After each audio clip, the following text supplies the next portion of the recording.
Hello, very good afternoon. State Bank of India PU के expected series में हम पहुंच चुके हैं डायरेक्शन डिस्टेंस टॉपिक पे। अच्छा, जब मैं बात करता हूं डायरेक्शन डिस्टेंस की तो बहुत सारे बच्चों की ये आती है कि सर ये तो बहुत ईजी है, ब्लड रिलेशन बहुत ईजी है, सीलॉक्स बहुत ईजी है, और अपन यहीं उलझते हैं।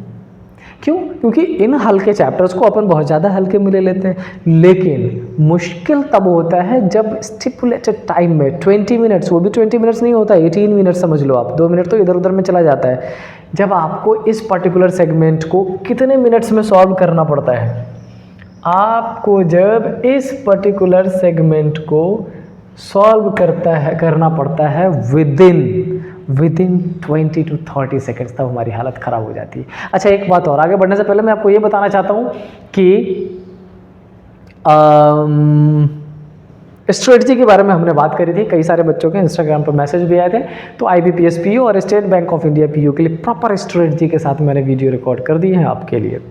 अच्छा, उसमें मैंने ना केवल रीजनिंग के बारे में बताया, और रीजनिंग में भी स्पेसिफिक बताया है कि क्या पहले सारे बेसिक क्वेश्चन सॉल्व कर ले तब पजल्स पे आए, क्या पहले सारे पजल्स अटेम्प्ट कर ले तब बेसिक क्वेश्चन पे आए, क्या कॉम्बिनेशन बनाए, डिटेल्स में बता रखा है मैंने अपने थ्रू आउट 12 ईयर्स के एक्सपीरियंस के ज़रिए। इसके अलावा मैं आपको ये भी बताने वाला हूँ कि क्वांट्स कैसे अटेम्प्ट करेंगे, आपके इंग्लिश का पार्ट है वो कैसे अटेम्प्ट करेंगे, कितना अटेम्प्ट करना आपको सेफ जोन में रखेगा ताकि गलती ज़्यादा ना हो और प्रॉपर पैटर्न फॉलो करें।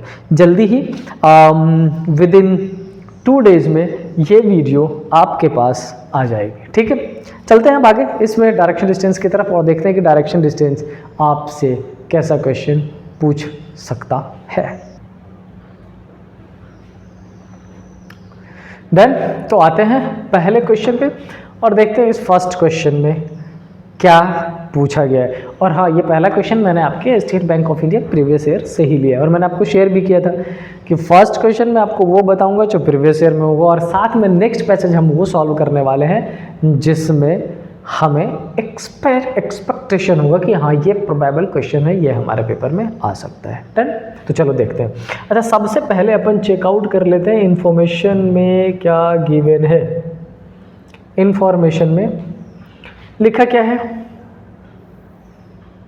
इसको यहाँ पुट कर देते हैं। लिखा क्या है, some chairs were placed in a park as per the described here. जैसी इंफॉर्मेशन दी गई है उस बेसिस पर उसको पार्क किया गया है, और अपन सॉल्व करेंगे रेड कलर से। डन, क्या लिखा है, chair B was 24 metre to the west of chair A. अच्छा, इस बी की पोजीशन को हम पुट करेंगे ए के रिस्पेक्ट में, और ये डिस्टेंस हमने ले लिया 24 मीटर। डन, ठीक है। अच्छा, अभी ए के बाद इसमें मेंशन कर दिया विच चीज़, ये विच चीज़ किसके लिए है। तो सुनो, मैंने आपको एक बार ये बता रखा है कि अगर एक पर्टिकुलर स्टेटमेंट में 2 पर्सन, 2 वेरिएबल्स, 2 थिंग्स, किसी भी चीज़ की इंफॉर्मेशन दी गई हो, और अगर वहाँ पर सेकेंड पर्सन के बाद WH वर्ड यूज़ किया गया हो, व्हाट विच, तो वो हमेशा नियरेस्ट पर्सन या उस पर्टिकुलर स्टेटमेंट के सेकेंड पर्सन को रिप्रेजेंट करेगा। लेकिन अगर वहीं पर एंड और बट मेंशन होता तो वो उस पर्टिकुलर स्टेटमेंट के फर्स्ट पर्सन को रिप्रेजेंट करता। तो यहाँ पर ये विच किसको रिप्रेजेंट कर रहा है, ए को। ठीक है, चलो, तो क्या लिखा है, A is 12 metre to the south of chair E. ये जो ए है हमारा, ये एक ई है पर्सन, इस ई के 12 मीटर डाउन में है, तो 12 मीटर डाउन में बना दिया। डन, ठीक है।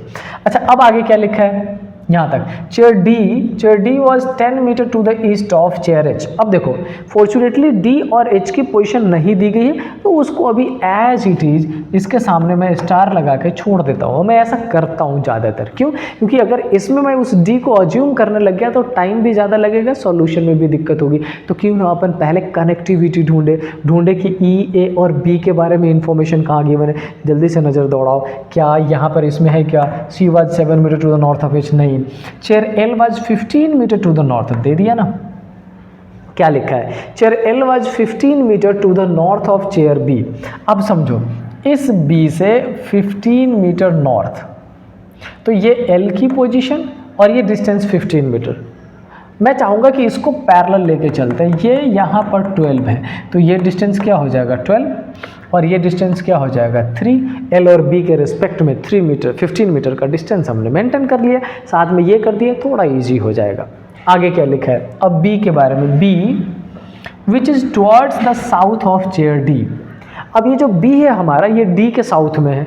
एक बात बताओ, D के साउथ में होने का मतलब वो L के नीचे D हो तब भी B उसके साउथ में, L के ऊपर D हो तब भी B उसके साउथ में। तो फिलहाल हमें इतना पता है कि हमें D की पोजीशन लेनी है और उसके साउथ में किसको पुट करना है, B। Until unless distance clear ना हो, इसकी पोजीशन अपन डायरेक्टली फिलहाल तो पुट नहीं कर सकते। आगे देख लीजिए क्या लिखा है, chair F was 7 meter north of chair E। अब अपने पास E है, चलो इस E से चेयर F को 7 मीटर नॉर्थ में रखना है। अच्छा ये 3 मीटर्स है ना, तो इसका रेस्पेक्ट में मैंने यहाँ पर 3 मीटर एलिमिनेट कर लिया। ये क्या बचा, 4, 3 और 4 7। क्लियर हुआ, ठीक है। अब क्या लिखा है, chair D and chair E were placed in a straight horizontal line. और यही इस क्वेश्चन का क्रक्स है, आपको किसको, चेयर D और चेयर E को एक लाइन में रखना है।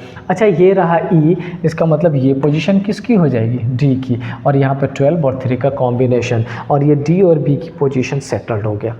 क्लियर हुआ, ऑलराइट। अब आते हैं स्टार पे, क्या लिखा है, chair D was 10 meter east of chair H।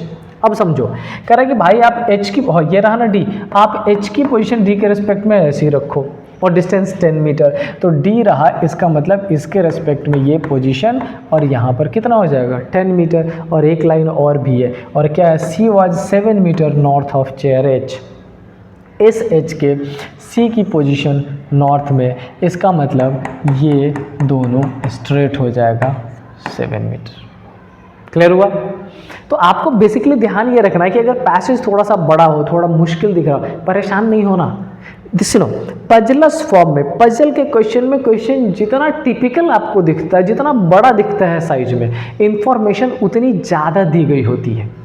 हाँ बस उस इंफॉर्मेशन को कनेक्ट कैसे करना है, उस इंफॉर्मेशन को अलग अलग जो मोतियां दी जाती है, उस मोतियों को पिरो के एक हार कैसे बनाना है, गार्लैंड कैसे क्रिएट करना है, दैट इज समथिंग जो आपको पजल और सिटिंग अरेंजमेंट और ये पैसेज बेस्ड क्वेश्चन सॉल्व करने में हेल्प करेगा। तो see without creating confusion in your mind, without being dubious, परेशान होने के बजाय थोड़ा सा पेशेंस रखिए, क्वेश्चन को रीड अच्छे से करिए। आप लॉजिकल रीजनिंग के क्वेश्चन को अगर अच्छे से रीड कर लेते हो ना बेटा, उसी से आपका 99% सॉल्यूशन निकल जाता है। हाँ कुछ एक क्वेश्चन होता है ट्रिकी जिसको 1-2 बार रीड करना पड़ता है आपको एक्स्ट्रा, बट इट्स ओके। क्या लिखा है, C is how much far shortest and in which direction of chair F.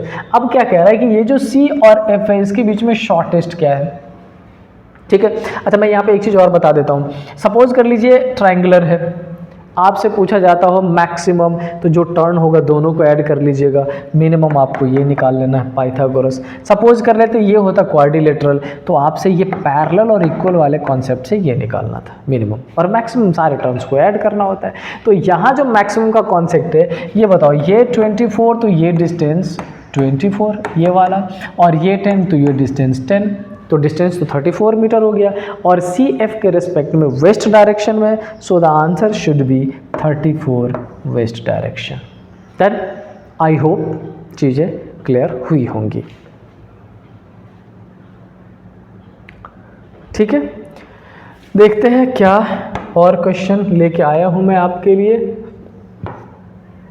Yes, एक और क्वेश्चन है, जल्दी जल्दी इसका सॉल्यूशन मैं आपके लिए कराता हूं ताकि आपके सामने अगर ऐसा कुछ क्वेश्चन आ जाए तो आप इजीली इसको सॉल्व कर लो, ठीक है। देखो क्या लिखा है, in a city there are various road crossing. Road crossing वाले क्वेश्चंस ट्रेंडिंग है, अभी बहुत ज़्यादा पूछा जा रहा है, आपको अच्छी पकड़ रखनी पड़ेगी इस पर क्योंकि चांसेस है। क्या लिखा है, रोड क्रॉसिंग, मैं इसको टिक कर दे रहा हूँ ताकि आप ध्यान रखो। नेमली ए बी सी जो भी नेम गिवन है, A B C P Q R मतलब 6 डिफरेंट है। द डिस्टेंस कौन क्या है, सिटी है। The distance between them the 2 crossing is a road. Okay, the distance between the 2 crossing is a road. अच्छा अब क्या लिखा है, B is 10 kilometre east of A. तो हमने पोजीशन ले ली किसकी, ए की, और इसके ईस्ट में हमने पोजीशन ले ली किसकी, बी की, और डिस्टेंस कितना ले लिया 10 metre. Okay, while P is 12 kilometre south of A, इस ए के साउथ में पी की पोजीशन और ये ले ली 12 किलोमीटर। क्लियर, ठीक है। अब क्या लिखा है, C is 4 kilometre south of B. इस बी के रिस्पेक्ट में सी की पोजीशन 4 किलोमीटर साउथ, लंबा नहीं ले सकते, यहाँ पे 12 है तो सी को थोड़ा सा कम रखना पड़ा, ठीक है।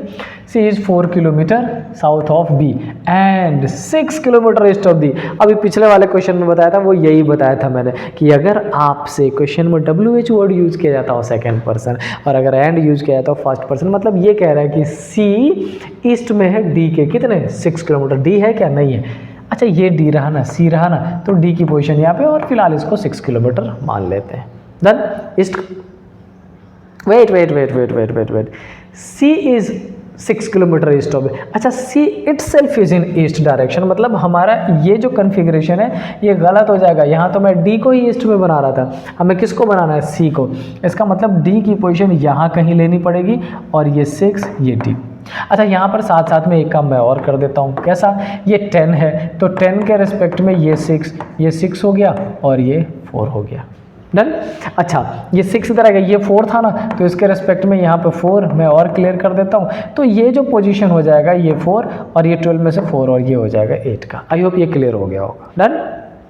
अच्छा देखो अभी जल्दी जल्दी में जो मिस्टेक किया था मैंने, ये आपके पूरे मेहनत पे पानी फेर सकता है। तो मतलब ये कि क्वेश्चन को रीड सही से करना होता है अपने को, ठीक है। अब क्या लिखा है, Q is 8 kilometer north of R. अब फिलहाल इसमें अपन पुट नहीं कर सकते तो मैं यहाँ पे लिख देता हूँ Q is 8 kilometer north of R. Connectivity मिलेगी, कर देंगे। Road Q D is 12 kilometre in length. अच्छा अभी जो क्यू और डी है ये 12 किलोमीटर है। अब हमें पता करना है कि क्यू और आर की पोजीशन कैसा पुट करें कि क्यू और डी के डिस्टेंस के कवर करते हुए पोजीशन सही हो जाए, अपन देखेंगे बाद में। क्या लिखा है, Q D is 12 kilometre in length. हमें जहाँ पुट करना है वो T is 8 kilometre south of C. C का है हमारे पास ये, और टी 8 किलोमीटर है, ये रहा और ये 8 किलोमीटर। देखा ये 8 kilometre equal, it means P और टी सेम पोजीशन पे आ रहा है, क्यू और आर भी आ जाएगा। थोड़ा पेशेंस रखिए। अब क्या लिखा, R P T R on the same road. कौन कौन से कह रहा है, ये आर, ये पी और टी, पी टी और आर सेम रोड पे है। क्या आर इधर आएगा, क्या आर इधर आएगा, क्या आर इधर आएगा। लेट्स डू इट, रीड करते हैं। क्या लिखा है, in the same way that P is somewhere between R and T. ये जो पी है आर एंड टी के बीच में है, तो टी ये रहा और ये पोजीशन किसको दे देते हैं, आर को। अच्छा आर के रिस्पेक्ट में क्यू को लेके चलना है तो क्यू को यहाँ ले लेते हैं और ये डिस्टेंस कितना हो जाएगा, 8 मीटर। हो गया ना सेटल डाउन, ये वाली पोजीशन यहाँ पर। बट इस R और P का डिस्टेंस कितना ये अभी तक पता नहीं चला। हाँ ये हमने लिख रखा है, road Q D is 12 kilometre in length. अब ये बताओ D ये रहा, Q ये रहा, ये 12 मीटर है, 4 यहाँ चला गया, तो ये डिस्टेंस कितना बचने वाला है, 8 किलोमीटर। तो ये डिस्टेंस कितना बचने वाला है, 8 meter. D is towards the east of Q। ये जो D है वो ईस्ट में है Q के, बिल्कुल ईस्ट में है Q के। क्वेश्चन शानदार है, पैटर्न शानदार है, लेकिन आप भी शानदार हो, बड़े आसानी से इसको सॉल्यूशन कर लोगे इस पैटर्न में। क्वेश्चन क्या पूछा है, length of the road TPR पूछा। TPR का रोड बता दो भाई, TPR हमने R निकाला 8 और ये डिस्टेंस कितना हमने ले रखा था, 6 और 4 10, कितना हो जाएगा 18। And the correct answer is option number B. Question शानदार होता है, मैं जानता हूँ क्वेश्चन शानदार है, थोड़ा सा डेटा ऐसा दे रखा है कि अपने को अटकाने की कोशिश करेगा, लेकिन हमने मेहनत इतनी कर रखी है, हमने प्रैक्टिस इतनी कर रखी है, हमने क्वेश्चन इतने लगा रखे हैं कि रीजनिंग के अंदर चाहे वो blood relation, direction distance, coded direction, shadow, degree, टॉन्च, कुछ भी मेंशन कर दे वो आपके लिए नया नहीं होना चाहिए। मतलब सिंपल अपने आप को झोंक दो एकदम से उस सेगमेंट में कि आपके लिए वो पैटर्न कभी नया दिखे ही नहीं। एवरी टाइम आप उसमें 100% एक्यूरेसी, 100% श्योरिटी के साथ करेक्ट आंसर दे पाओ। ठीक है, मिलते हैं कल। आज इतना ही ख़त्म करते हैं। कल मैं आपके लिए लेके आने वाला हूँ coding decoding part 2। Till then stay happy. जय हिंद।